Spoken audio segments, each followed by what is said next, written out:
पारंपरिक शिगमोत्सव साजरे केले जातात।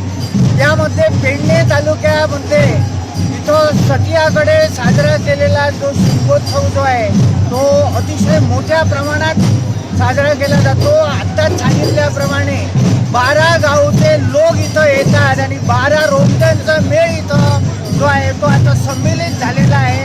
लोक उत्साहाने या रुमटामध्ये नाचत आहे। 500 सतियांचं एक जागृत असं स्थळ आहे आणि या 500 सतियांचा अधिपती जो आहे तो मूळवीर आहे आणि मूळवीर आणि रवळनाथाची निशाणं इथं आता एकत्र आलेली आहेत आणि थोड्याच काळात गुरव जे आहेत ते इथं नारळ फोडून सगळ्यांना प्रसाद देणार आहेत। हे अतिशय जागृत असं देवस्थान आहे आणि दिवसेंदिवस इथं भाविकांच्या संख्येत वृद्धी होत आहे आणि त्याप्रमाणे इथं भाविकांसाठी अनेक सोयी उपलब्ध केलेल्या आहेत। आपण सर्वांनी या